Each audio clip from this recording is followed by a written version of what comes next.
高祖12年10月，刘邦打垮了秦部的主力后，到家乡沛县做了短暂的休整，然后回到了京城。这个时候，刘邦的人生已经进入生命的倒计时。此时算起，他的生命只有短短的5、6个月时间。那么，在生命的最后时刻，刘邦做了什么呢？河南大学王立群教授为您讲述《大风歌之英雄末路》。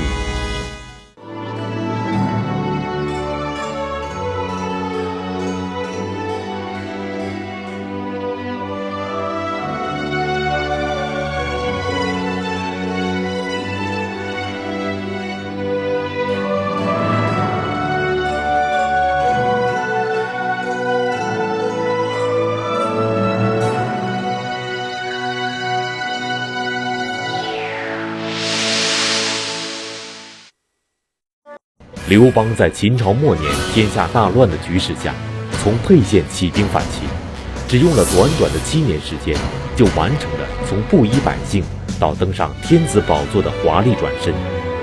但刘邦登基称帝后并不清闲，他一直在为稳定西汉王朝四处奔波。到高祖12年，已经是重病在身的刘邦，仍然带兵亲征，平定了秦部的叛乱。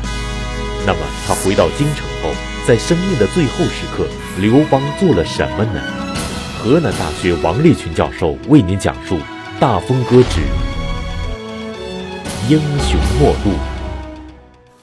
刘邦从自己的故乡回到京城，一入函谷关，就遇到几千人告状。告谁呢？告萧何。状纸一大摞，罪名就一件，用低价强行买老百姓的田地。刘邦一看这么一大摞告状信，心里可乐了，萧何的光辉形象终于破灭了。然后一回朝，萧何来见他，刘邦笑呵呵的指着那一摞告状信，说了4个字，司马迁的原话：君自谢民。谢就是解释，这话怎么讲呢？您去给老百姓个说法吧。萧何没吭。当然萧何明白，他是不得已而为之啊，他要不这样办，他就完了，命没了。现在是名没了，命保住了。所以萧何给刘邦说了，他说长安这个地方啊，土地少，人口多。为什么呢？它是首都地区啊，凡是首都地区人都多啊。哪个朝哪一代首都的人不多啊？所以怎么办呢？萧何建议说，你皇帝的皇家的那个打猎的那个上林苑里边有大片的土地，我建议把上林苑开放，让农民去种地，种了地以后，那个秸秆粮食拿走，秸秆留下来喂上林苑的野兽，把那野兽喂饱了，你打猎是不是好打嘛？萧何呢，不但没解释，反而给刘邦提了个建议。刘邦一听，勃然大怒，说了2点：第一，你收了商人多少贿赂；第二，你叫我开放上林苑，损害我的利益，讨好老百姓。最后做了个决定，别在这儿待了，向监狱里去吧。立即把萧何下到监狱里去，而且带了镣铐。萧何想毁了名，保住命，就因为这一条建议，下了大狱。汉初3杰，韩信谋反被杀，萧何为民请命，坐牢，就张良在家练气功了，没事儿。关了几天，有一个人站出来为萧何说话了。这个人是谁呢？不知道，历史上没有留下他的名字，只说这个人叫王卫尉。王卫尉是个什么呢？王是他的姓，卫尉是他的官名。什么叫卫尉啊？皇宫中央警卫团团长，一个姓王的王团长出来说话了，说了2句话，说萧相国犯的什么大错啊？你把他下到大牢里，还给他戴了镣铐。刘邦说他罪多着了，第一，他收了商人那么多贿赂，我不治他的罪吗？再一个，我听说秦始皇的那个人家的相国李斯，凡是有了功都归皇上，凡是有了过都归自己。你看我这个相国比人家李斯差多了，今天这了，明天那了，所以他收受商人贿赂，讨好老百姓，我就要治他的罪。所以这个王卫尉就问刘邦了，他说你说他收商人的贿赂，那点钱萧何能看到眼里吗？你想想，当年你和项羽打仗的时候，打得最激烈的时候，你在那个荥阳前线一点都不敢顾及关内，整个关中巴蜀都归萧何管。你平定陈豨的叛乱，你平定秦部的叛乱，你都是亲征啊，把整个大后方交给萧何一个人。那个时候萧何别说有什么企图了，他动动脑子晃晃腿，整个关中都不姓刘了。关中是多大一块土地啊，他现在好了，等你那所有事都办完了，他收点商人的贿赂，这可能吗？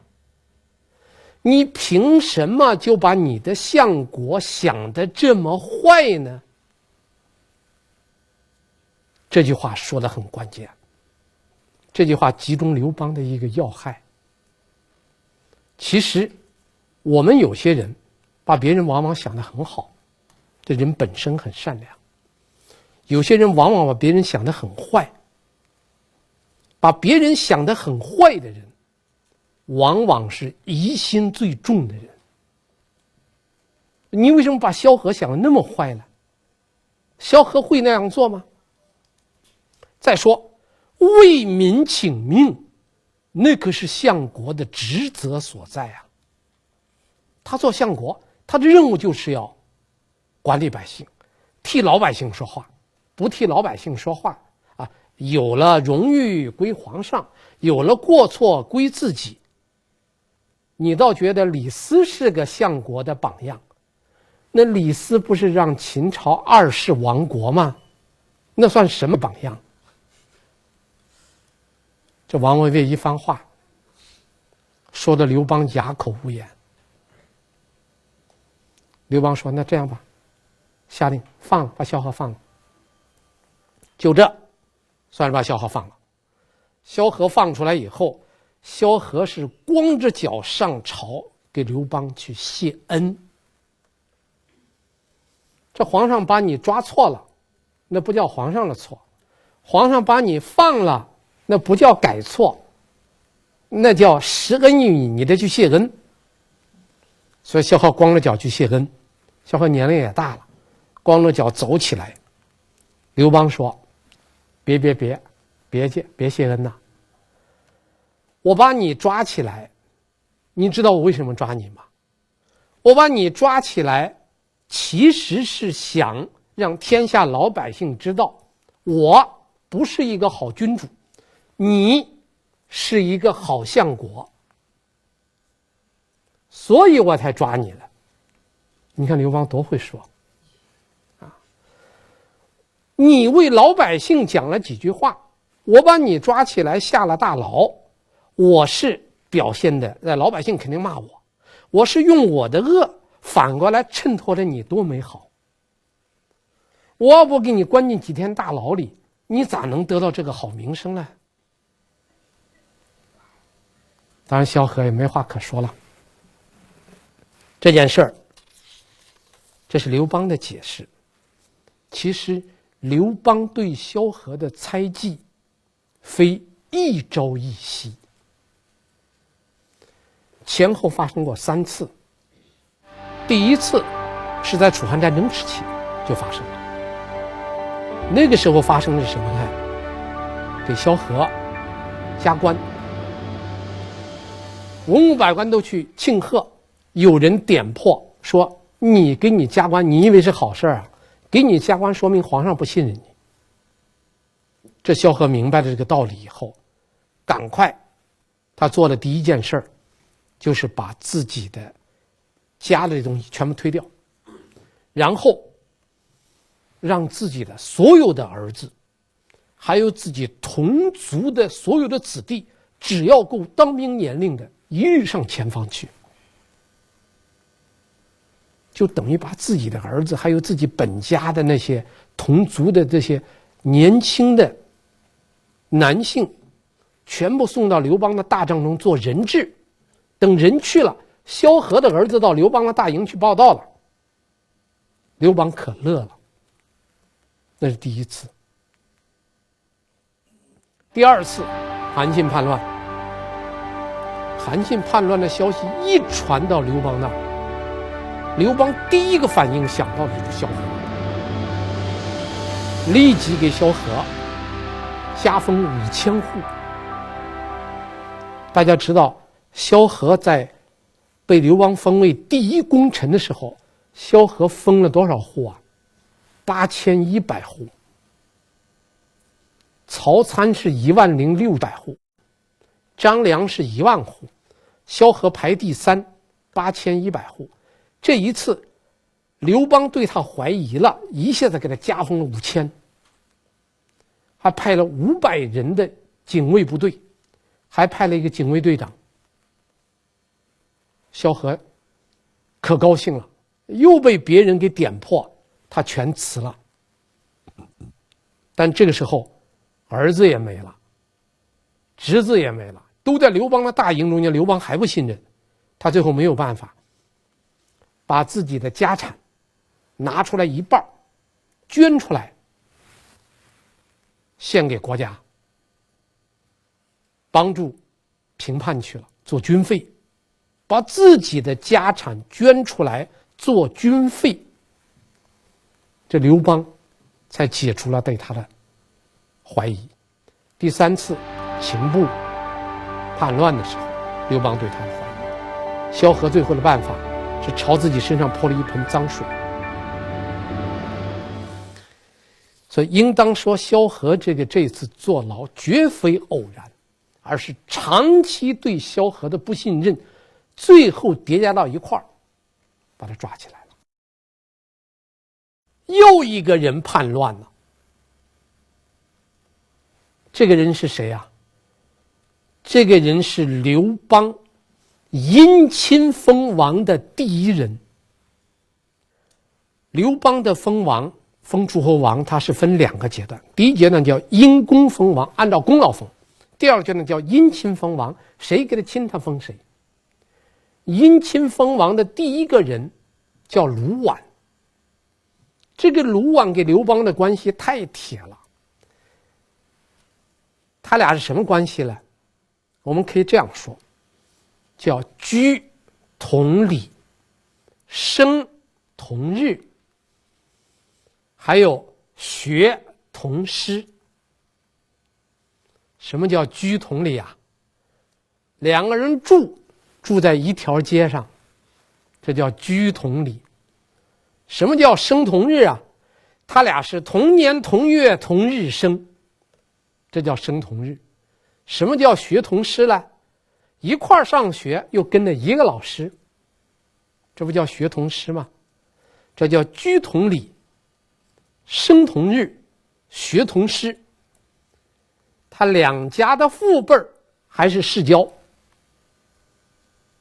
你说跟刘邦关系多铁？刘邦封他做燕王，燕王卢绾反了，这个对刘邦的晚年的精神打击最大。所以刘邦之死啊，实际上是两大原因。第一，他的病让他备受煎熬；第二，卢绾的叛乱让刘邦的精神彻底崩溃。这个人为什么会叛乱呢？一句话的事儿他就叛乱了。怎么叫一句话的事儿叛乱的？这个事情这样发生的：陈豨叛乱的时候，燕王卢绾参与平叛。燕王卢绾派了他自己手下一个最善于搞外交的外交家，大家记住这个人，这个人叫张胜。叫张胜出使匈奴。张胜出使匈奴就一件任务，到了匈奴以后，让匈奴不要直指陈豨，帮助汉兵把陈豨给灭了。这是张胜出使的任务。结果张胜到了匈奴以后，遇到了一个人，改变主意了。这个人是谁呢？是第一任燕王臧荼的儿子，叫臧延。第一任燕王臧荼，第二任燕王才是卢绾，平了臧荼，然后才封了卢绾。这个臧荼死了，臧荼的儿子臧延是在匈奴。这个臧延给张胜说了一席话，这个话太厉害了。这个原话是这样说的：公所以重于燕者，一袭胡氏也；燕所以久存者，以逐后数反，兵连不绝也。这话实际上是两个意思，说你张胜受燕王卢绾之命出使匈奴，你在燕王那儿，燕王非常高看你，为什么？习胡氏。什么叫习胡氏啊？你非常熟悉怎么给匈奴搞外交，因为你熟悉和匈奴的外交，所以一出使匈奴，卢绾就想到你，所以你就特别在燕王的眼里边，你特别有分量，特别有地位，就是因为你习胡氏。那么燕国为什么重要呢？因为叛乱不断，燕国地位就显出来重要了。如果叛乱一旦平定了，下一个要整肃的对象就是燕国，你也会被整肃掉。他这个话实际上是讲了一个非常简单一个人生道理，叫什么道理呢？说一个人你有没有价值，实际上取决于你有没有使用价值。这话讲来，它是个很简单的道理。换句话说，你这个人只要有用，你就有价值；你要没用，你就没价值。只有使用价值，你才有价值。一旦使用价值消失，你就没有价值了。这一说，哎呦，张胜明白了。闹了半天，这陈豨不能灭，陈豨不灭，燕国才能长存。燕国长存，我才能够受到重用，不断的出使匈奴。你把陈豨给一灭，燕国就不重要了。燕国一不重要，那么我也不重要了。他就明白了这么个道理。所以他回来，他在那儿他不经燕王卢绾同意，他就告诉匈奴，我告诉你匈奴啊，你可别帮助汉朝灭陈豨，你帮助陈豨去对抗汉军，别让陈豨灭了。回来他就向卢绾报告，这卢绾事前怀疑张胜投敌叛国啊，已经向中央打报告，要给张胜灭族了。张胜回来把这番道理给卢绾讲了一下，卢绾一听明白了，内地报告已经打了，要灭族张胜怎么办呢？找了一些其他的人杀了，说这些人就是张胜的家族，然后把张胜保存起来。所以这很多人死了很冤枉啊，就是因为当时需要杀人，找了一些人杀了，说这些人就是张胜的家族，就把张胜给救下来了。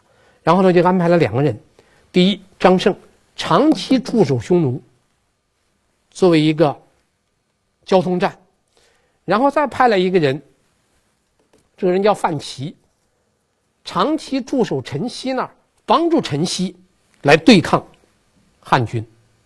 所以卢绾做了2件错事。这卢绾听完这个话以后，卢绾为了长期保持住自己燕王的位置，一个派张胜驻守匈奴，一个派范齐驻扎在陈豨的军队中间，帮助陈豨。卢绾这个事做了以后，就暴露了。怎么暴露的呢？陈豨被杀，陈豨的副将投降了，把范齐受卢绾的委托帮助陈豨的事儿报告刘邦了。说刘邦一下就知道卢绾是帮陈豨的，不是灭陈豨的。后来又抓住一个匈奴的降将，匈奴这个投降的人又说，他不光这样做，他还派了一个大使长期住在匈奴那儿，这个人叫张胜。说刘邦一听，2件事都证明卢绾通敌，通匈奴，通陈豨。卢绾是刘邦最好的朋友，又是刘邦姻亲封王的第一人。刘邦会想到别人叛乱，但绝对不会想到卢绾也会叛乱。所以卢绾叛乱的消息得到证实后，刘邦可以说是深受打击。那么作为刘邦最信任的人，卢绾叛乱真正的原因是什么呢？这个卢绾的叛乱呢，其实是2大原因。第一叫私欲膨胀。什么叫私欲膨胀呢？其实卢绾原来没有叛乱之心，他就想长期做燕王。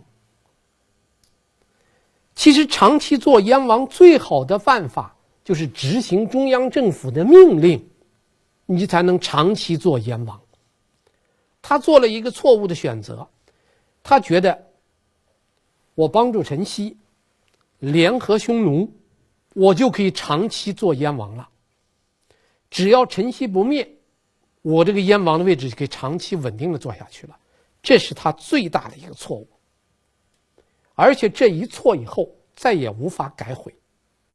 第二个原因，疑惧之心。这个疑惧之心是2个方面，第一是刘邦对诸侯王的疑惧，第二是诸侯王对刘邦的疑惧。这个疑惧2个方面，一个是猜疑，一个是恐惧。刘邦给诸侯王和一些他们之间的疑惧之心的产生是起源于韩信。首先是没有任何理由就夺了韩信齐王的兵权，第二是没有任何确证就诱捕了楚王韩信，第三是没有任何过失就把韩信由楚王降为淮阴侯。这3点非常致命，这叫无理由、无证据、无过失，最后给这韩信抓了。所以给韩信一抓，最后在诸侯王中间就产生了一个恐惧症。只要说刘邦找谁谈话，这人就完了。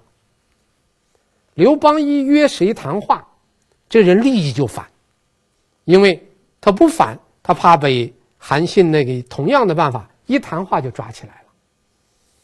所以谁都害怕晚年给刘邦谈话，只要刘邦一招他去谈话，这个人必反。臧荼第一个反，因为他是项羽封的，他害怕他反了。楚王韩信第二个反，因为他是三个无无理由、无确证、无罪过，把他降为淮阴侯，所以他反了。第三个是韩王信，被怀疑，把他迁到代国去，他反了。第四个是梁王彭越，被杀。第五个是淮南王穷布，见人家都是谈完话都反，所以他不谈话他也反了。最后是卢绾，卢绾其实想给刘邦谈个话。当刘邦派大兵去征剿卢绾的时候，卢绾带着军队没有投匈奴，跑到哪儿来？跑到汉和匈奴的国境线上驻扎下来了。住下来干什么呢？等了。他知道刘邦有病了，说刘邦什么时候病好了，什么时候去给刘邦解释一下，因为他俩是居同里，生同日，学同师，所以他觉得他完全可以给他解释清。结果等了好几个月，刘邦病没有好，刘邦死了。卢绾立即带人投降匈奴了。投降匈奴以后，匈奴封他为东胡卢王，只做了1年就病死在匈奴了。所以刘邦回到京城以后，这2件事一完，这刘邦已经折腾的只剩一口气了。最信任的萧何叫他下了大牢了，最信任的朋友叛变了，所以刘邦已经觉得活得没多大意思了。病重，吕后请医生，医生来了，刘邦就问医生：“我的病能治好吗？”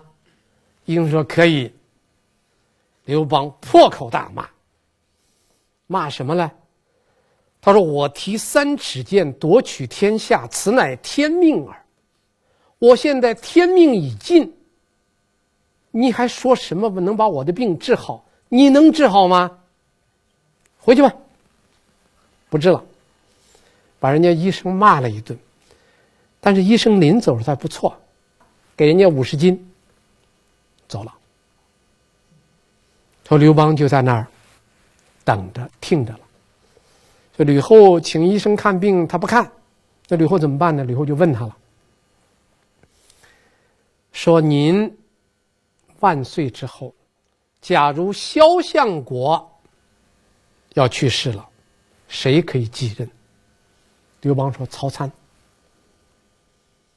吕后又问：“接下来呢？”那意思是曹参死了谁？刘邦说：“王陵。”但王陵这个人太刚直，叫陈平辅佐。陈平很有智谋，但是不能独任。周勃这个人厚重少文，但是安刘氏者必伯也，可以让他做太尉。吕后又问：“再接下来呢？”刘邦说：“你也管不了了，你也管不了了。”言外之意是，再接下来你也不存在了，你管什么呢？不再说了。所以高祖12年4月25日，刘邦病死，在长安的长乐宫病死了。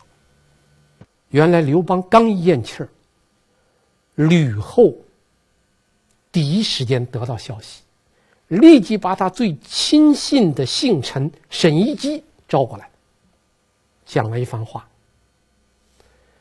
他说：“你看那些功臣，他们当年给皇上一样，都是老百姓，后来给皇上一块打天下。皇上当了皇帝，他们做臣子，心里都不服气。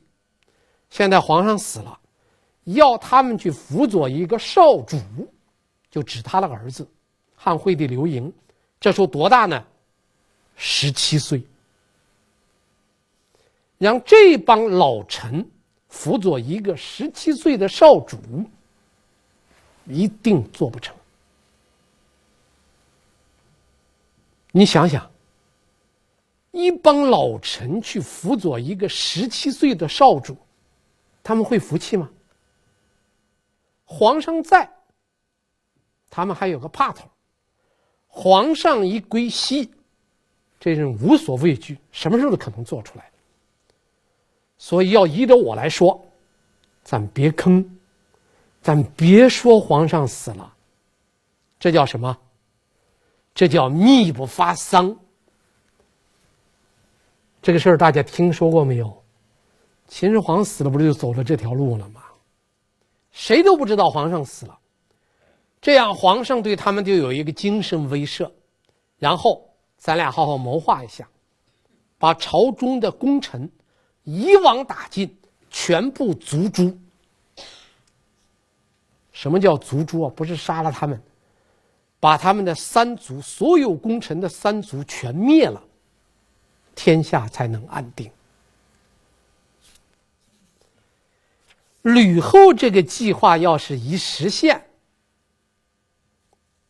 一旦付诸实施，西汉王朝肯定完蛋。就在吕后调兵遣将、运筹帷幄的时候，这个消息传出去了。你说那么大一个皇上死了，能不透风吗？他有好多渠道啊，送饭的、看病的，这个照顾他生活的，那些太监、那些宫女能不知道吗？消息传出来了，传到谁的耳朵里了？郦一基的弟弟将军郦商的耳朵里，传到他耳朵里了。这个郦商平时给吕后最宠爱的沈一基两个人私交极好，这个郦商立即就找到沈一基，给沈一基讲了一番话。这个郦商是这样讲的，他听说皇上已经死了，4日不发丧，欲诛诸将，诚如是，天下为矣。我听说皇上死了4天了，密不发丧，还要杀尽天下的功臣。假如真这样做，必定完蛋。为什么呢？如今陈平给灌婴统领10万大军驻守荥阳，范哙给周勃带领20万大军驻守燕代。假如朝中一动手杀功臣，那么大臣、内应、诸将、外叛，大臣在里边起哄，这个10万那个20万肯定从关外浩浩荡荡杀向关中，你怎么应对吧？吕后一听傻了，经过仔细考虑，吕后下令取消族诛令。28号，吕后宣布皇上驾崩，大赦天下，这场大乱就这样平息了。刘邦这个人英明吗？相当英明。你看他安排的3任相国，萧何第1任，曹参第2任，第3任王陵、陈平左右丞相，太尉周勃。事实证明，这个安排极其英明，保证了政权的平稳过渡，保证了天下的稳定。这是他的英明。刘邦糊涂吗？十分糊涂。他对所有的大臣洞若观火，唯独对他的老婆始终没看透。他只顾得防外，怎么能够保持天下稳定？他忘了防内，第一个要乱他刘姓江山的就是他的老婆吕后。他没想到从他去世到吕后去世这15年，吕后乱政，他没有想到。这是刘邦非常糊涂的一点。不过，吕后的乱政不是要颠覆西汉王朝，吕后所有的事情只有一个中心：怎么能让他年轻的儿子控制住皇权？这是吕后考虑所有问题的出发点。只要这一点保持住，吕后就不会大乱。当然，后来他的儿子死了，吕后就坐不住了。他觉得那个儿子在，天下就乱不起来。他的独生儿子一死，他就乱了。但是不管如何，吕后的这一场阴谋没有造成巨大的伤害，有惊无险。这样，刘邦就走完了他62年人生之路。那么刘邦是一个什么样的人？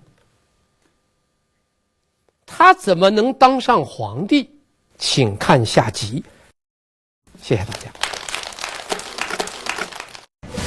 从起兵反秦到登基称帝，刘邦只用7年时间就完成了从布衣到天子的华丽转身。可以说，刘邦创造了一个奇迹。那么在众多的反秦将领中，为什么上天偏偏垂青于刘邦呢？